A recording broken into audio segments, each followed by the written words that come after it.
Bueno, como saben, estamos estudiando el libro de Hechos. Creo que no hay nadie que no esté enterado de eso. Lo aclaro por las dudas. Bueno, ahí veo a alguien nuevo que nos visita. Estamos estudiando el libro de Hechos desde el año pasado y nos hemos detenido en el discurso de Pablo en Atenas. Ya hemos hecho una introducción de quién era el público que Pablo tenía en el momento de estas palabras, y yo no voy a hacer mucha mención a eso. Estas cinco porciones en las que se dividió, en las que Germán dividió esta enseñanza de Pablo en Atenas, bueno, este pasaje que yo tomé cuando él me pasó la lista, era un pasaje mío, así que leí rápido y dije no tuve dudas. Yo lo voy a leer en dos versiones distintas, porque cada una hace énfasis en algo diferente y me parecen las dos importantes. Hechos 17 del 26 al 27.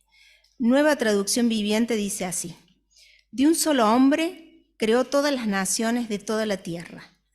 De antemano decidió cuándo se levantarían y cuándo caerían, y determinó los límites de cada una. Su propósito era que las naciones buscaran a Dios, y quizá acercándose a tientas lo encontraran, aunque Él no está lejos de ninguno de nosotros. Este es el Dios de la historia, el Dios de las naciones, el Dios de los pueblos, el Dios del género humano. Pero la versión que más me gusta es Reina Valera, contemporánea. Dice: de un solo hombre hizo a todo el género humano, para que habiten sobre la faz de la tierra, y les ha prefijado sus tiempos precisos y sus límites para vivir, a fin de que busquen a Dios y puedan encontrarlo, aunque sea a tientas, porque lo cierto es que Él no está lejos de cada uno de nosotros. Me gusta más esta versión porque en esta versión yo siento el Dios de mi historia, ¿no? En uno hace como énfasis o foco en las naciones, y en el otro pienso en las personas, pienso en nosotros. Si bien los dos terminan en algo personal, porque los dos dicen para que busquen a Dios, y la búsqueda de Dios es una búsqueda personal, el encuentro con Dios es personal. Y dice, y no está lejos de ninguno de nosotros. Es decir, va a la persona, pero algunas traducciones dan esa mirada más a las naciones. Estos dos versículos son claves porque creo que, sin lugar a dudas, están expresando en dos oraciones el sentido y la razón de nuestras vidas, la razón por la cual estamos puestos sobre este mundo, ¿no? Y si lo analizamos despedazándolo, nos encontramos que responden a algunas preguntas interesantes. De un solo hombre, de una sola persona, Dios hizo todo el género humano, todo el linaje de los hombres, dicen otras versiones, para que vivan sobre la tierra. Y les ha señalado, les ha prefijado de antemano dos cosas: tiempo y lugar. Entonces, nada es casual, ni el lugar donde vivimos, ni el tiempo que vivimos. El Señor, sabemos, nos conoce desde el vientre de nuestra madre y sabe nuestra vida hasta ese último respiro, un límite también en el tiempo.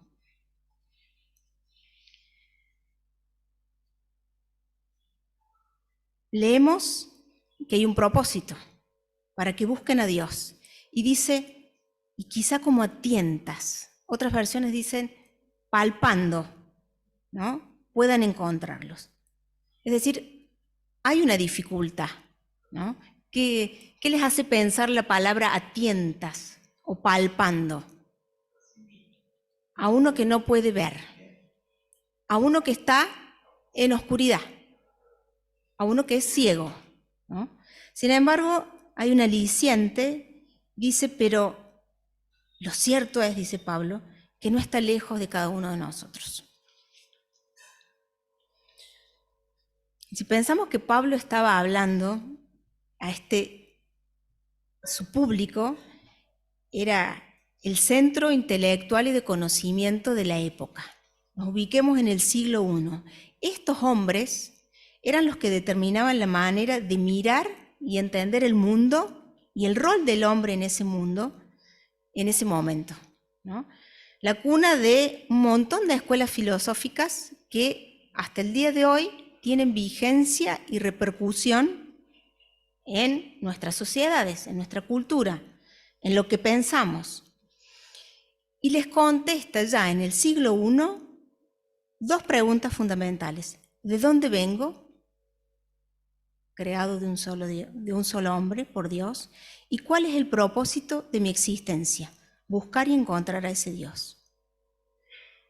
Mi vida, nuestra vida, adquiere sentido y propósito a partir de un encuentro con Dios. Creo que ese es el primer mensaje y el más importante que se concentran en estos dos versículos. Lo que la filosofía ha intentado responder a lo largo de siglos y siglos de razonamiento, entendimiento propio, sinergias entre sus discusiones, entre sus intercambios, era algo que Pablo les estaba diciendo en ese momento. Por eso me parece tan significativo y de tanta relevancia histórica espiritual, diría, porque históricamente esto no fue un hecho trascendente para estos hombres.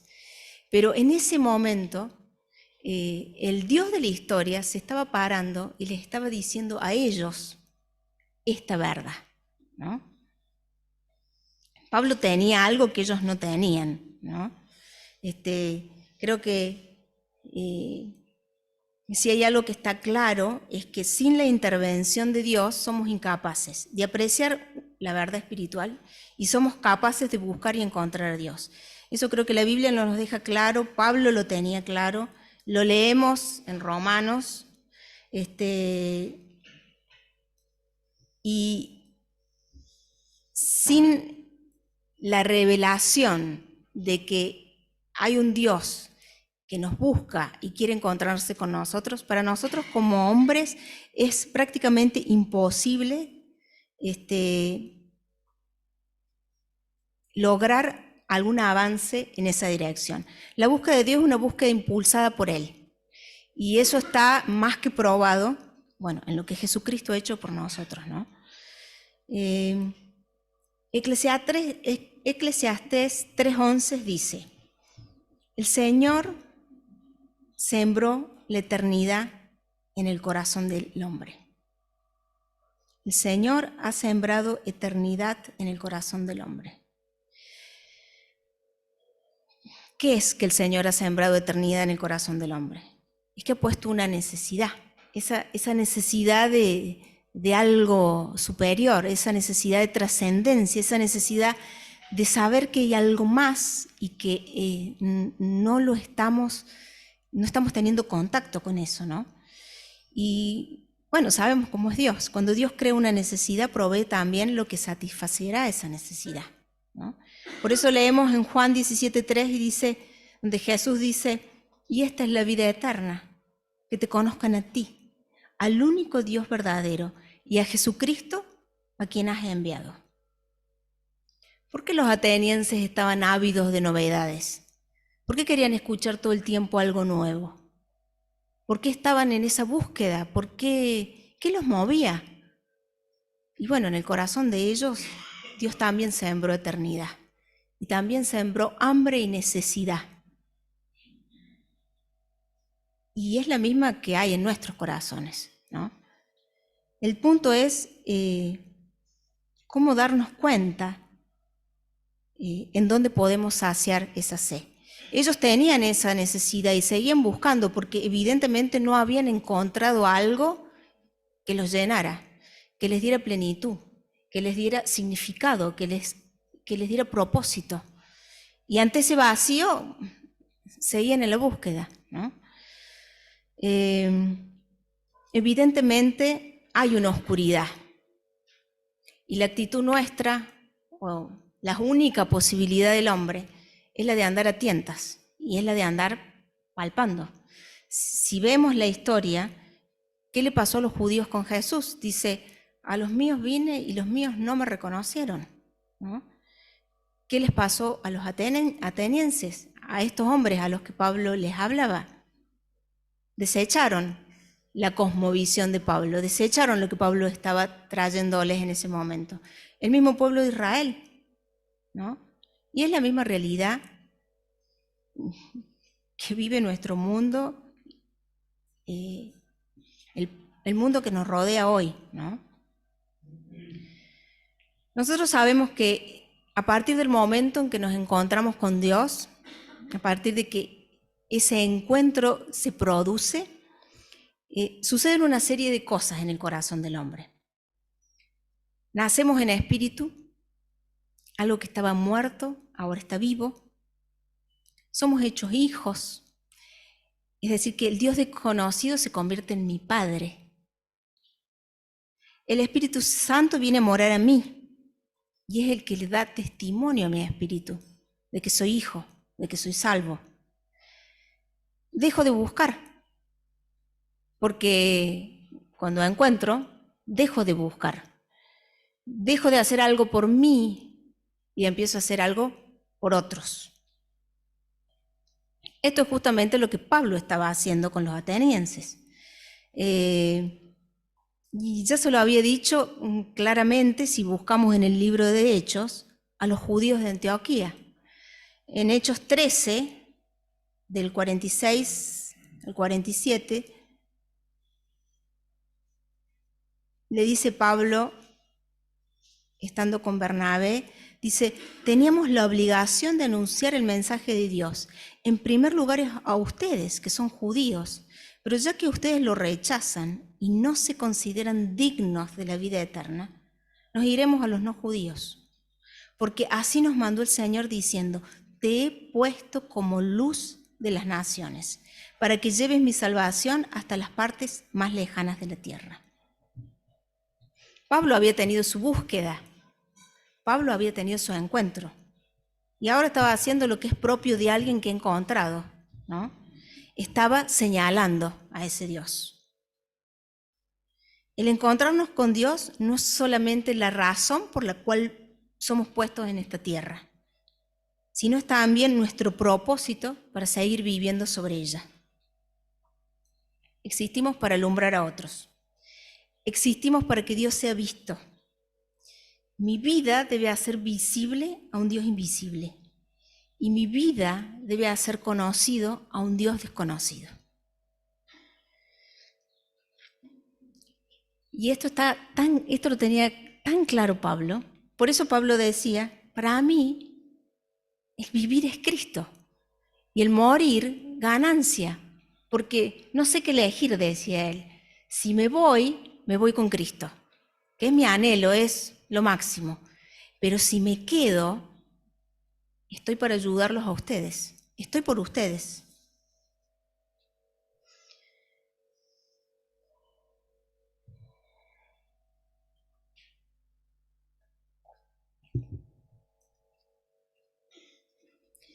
Cuando habló Germán, nos dejó picando una pelota, ¿no? Que la verdad que a mí me estuvo haciendo pensar 2 semanas. Hablamos con las chicas en el estudio de los lunes, con muchas con las que tuve contacto durante estas semanas, la última semana sobre todo. Y él dijo, ahora, ¿cuánto conocemos a Dios? ¿No? Una cosa es buscarlo y hallarlo, pero una cosa muy diferente es conocerlo. Buscarlo y hallarlo es un comienzo, nada más que un comienzo, un punto. Ahora, conocerlo es un proceso. La revelación de Dios es progresiva. Dios se va revelando de manera progresiva en el Antiguo Testamento, después su gran revelación con Cristo, y en nuestras vidas no es diferente. Una cosa es el conocimiento intelectual de Dios y una cosa muy distinta es el conocimiento vivencial y experimental de ese Dios. El conocimiento que viene de tener una relación viva, personal y tangible con ese Dios. Por supuesto que esa relación es posible a través de Jesucristo. La frase de Analí al final de tu presentación. Pero mi relación es con el Dios Trino.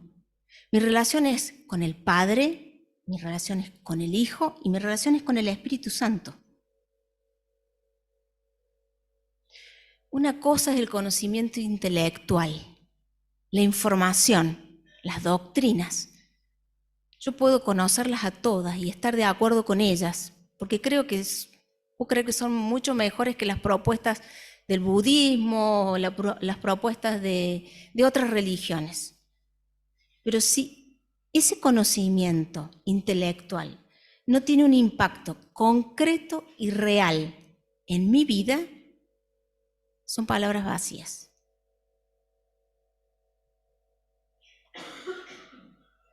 Ahora, cuando leemos la Biblia, cuando leemos las cartas de Pablo, cuando escuchamos lo que Jesús enseñó, leemos que parece que no es tan importante el conocimiento que nosotros tengamos de Dios, sino el que Él tiene de mí, ¿no? Nuestro conocimiento de Dios siempre va a ser imperfecto, aunque Dios nos ha dado en Cristo todo lo que necesitamos para conocerlo en la medida, en la dimensión en la que necesitamos mientras vivamos esta vida sobre la tierra. Dice Pablo en Corintios 8, del 1 al 2. Dice, es verdad lo que se dice, que todos tenemos el conocimiento de la verdad, pero el conocimiento hincha de orgullo, en tanto que el amor edifica la comunidad. Si alguien cree que conoce algo, todavía no lo conoce como lo debe conocer. Pero si alguien ama a Dios, Dios lo conoce a él. Ese me pareció como muy revelador. Después le escribe Pablo a Timoteo, aconsejándolo sobre algunos que enseñaban falsas doctrinas. Segunda Timoteo 2:19. Dice, pero Dios ha puesto una base que permanece firme y en la cual está escrito, el Señor conoce a los que le pertenecen. Y todos los que invocan el nombre del Señor han de apartarse de la maldad. Dos cosas. Otra vez el conocimiento de Dios, de los que son suyos, y este detalle no menor de apartarse de la verdad. Después tenemos palabras de Jesús, Mateo 7, 22 y 23. Aquel día muchos me dirán, Señor, Señor, nosotros comunicamos mensajes en tu nombre y en tu nombre expulsamos demonios y en tu nombre hicimos muchos milagros. Pero entonces les contestaré, nunca los conocí. Aléjense de mí, malhechores. Algunas versiones dicen, hacedores de maldad. Entonces me gustaría proponerles dar vuelta a la pregunta y que nos preguntemos, ¿cuánto me conoce Dios a mí? Tal vez podríamos poner un ejemplo que nos puede ilustrar. ¿Quién no conoce a Messi?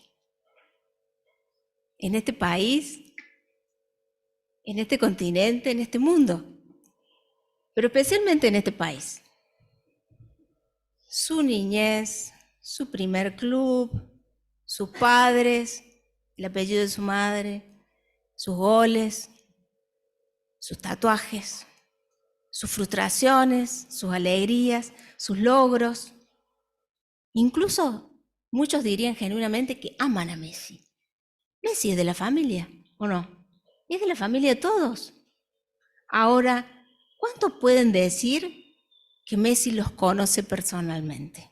¿Quién puede decir que tiene vivencias comunes con él? Aprendizajes, luchas compartidas. ¿Quién puede decir que tiene proyectos comunes con él? ¿Quién? Algunos, contaditos con los dedos de la mano, ¿no? Sus cercanos, sus íntimos. Bueno, yo pienso que con Dios es algo muy parecido. Yo puedo saber todo de Dios, pero ¿cuál es nuestra historia común? ¿Cuáles son nuestras vivencias conjuntas? Debe existir en nosotros un conocimiento mutuo. Dice Juan 10, palabras de Jesús: yo soy el buen pastor, así como el Padre me conoce a mí, yo conozco a mi Padre, así yo también conozco a mis ovejas. Así como el Padre me conoce a mí y yo conozco a mi Padre, así yo también conozco a mis ovejas, y ellas me conocen a mí. Y la frase final: yo doy mi vida por las ovejas. Esa frase, yo doy mi vida por las ovejas, no tiene significado si yo no tengo una relación con ese Dios. Son palabras vacías, son palabras que no me dicen nada, que me dejan inmutable, me dejan igual.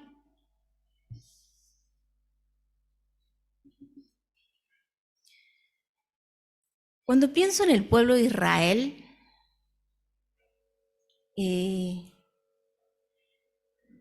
ellos eran el pueblo de Dios y ellos tenían un vínculo con su Dios. Dios tenía un vínculo con su pueblo, era el pueblo elegido por el Señor. Y fíjense que cada vez que ellos se alejaban, traían a su mente una historia común. Ellos volvían a pensar cuando el Señor los sacó de Egipto y los hizo cruzar el Mar Rojo, y cuando los alimentó en el desierto con el maná, y cuando los curó, y cuando les dio victoria en sus conquistas a lo largo de todos los años que pelearon por el territorio que el Señor iba a darles. Ellos volvían a recordarse lo que habían vivido con ese Dios, porque tenían una historia común para recordar. Yo digo, nosotros tenemos lo mismo. ¿En qué momento de mi vida crucé el Mar Rojo? ¿Cuál fue mi batalla en donde con 300 hombres derroté a 135.000? ¿Cuándo y cómo el Señor me desencajó la cadera? Qué bien los ojos de Jesús cuando miramos cruzadas después de haberlo negado 3 veces. ¿Cómo olía la ropa de mi padre en el momento que nos abrazamos, cuando entendí que tenía que dejar de alimentar cerdos para volver a su casa?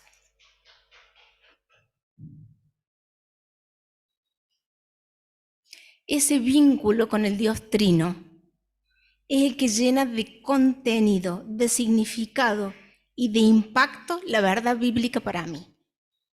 Si yo no tengo el nosotros con Dios, no tengo nada. Estoy vacío. Solamente cuando se llena de contenido, significado e impacto la palabra de Dios para mí, es que se vuelve viva y eficaz. Si no, es una palabra muerta. Deja de ser información y se convierte, como dice Pablo, en poder de Dios actuando en mí. Comienzo a amar a Dios no por lo que me da, sino por lo que Él es. Y hay una gran diferencia en eso.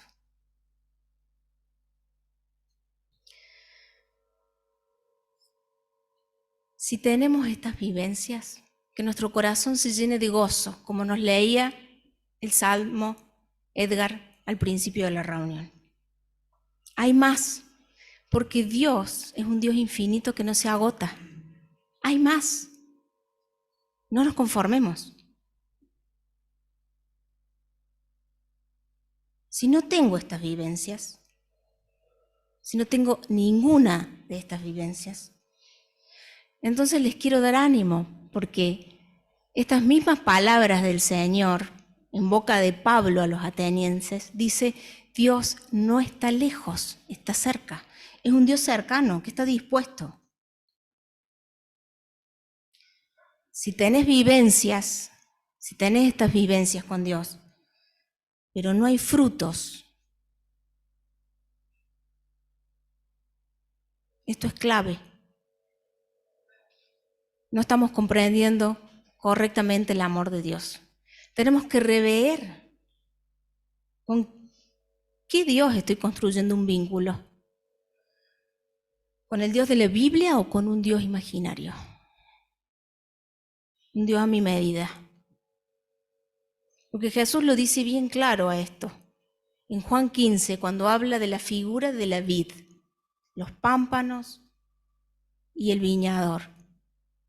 Dice, el que está unido a mí da mucho fruto. Sin mí no hay nada que puedan hacer.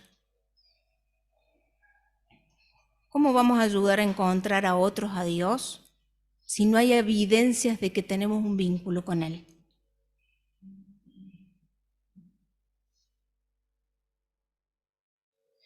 En ese mismo pasaje dice Jesús, en esto se muestra la gloria de mi Padre, en que den mucho fruto y lleguen a ser verdaderos discípulos.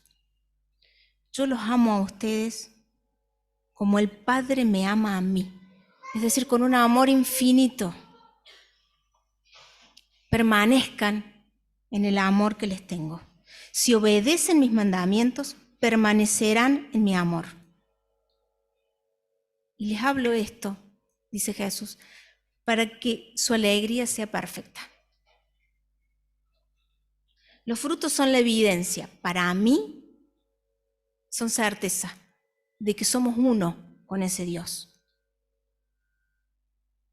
Y la evidencia es muy importante para el que observa, porque es el que puede ver a un Dios real, vivo y tangible en mi vida. Eso es mostrar la gloria de Dios.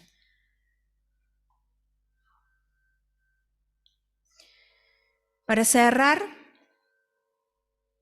le voy a hacer caso a Analia, que me dijo en una oración que tuvimos un lunes, me dijo, ese tiene que ser tu mensaje. Este Dios que es el creador del universo, el Dios de la historia, el soberano de todo reino y nación, es un Dios cercano. Es un Dios que quiere ser el Dios de mi historia. Es el Dios desconocido que se vuelve mi Padre. Ese vínculo entre Él y yo es irrepetible y único. Es lo más valioso que tengo. Como decía Marcelo, ella nos había hablado de la luz, no hay nada que podamos darle a Dios, nada. No solo porque no necesita, sino porque nada de lo que nosotros tengamos para aportarle es algo de lo que Él esté necesitado. No. Sin embargo, Él nos invita, nos hace una invitación a andar en sus obras, en esas que de antemano preparó desde antes de la fundación del mundo, dice Pablo, para que sean nuestras. Y nos hace partícipes de sus proyectos, que no son los proyectos nuestros. Nuestros proyectos tienen principio, tienen final, tienen presupuesto, tienen éxito, fracaso, pero son proyectos de hombres. Sus proyectos son eternos. Entonces, no nos perdamos esto, porque me parece que es maravilloso. Y ahí está el sentido y el propósito de nuestras vidas.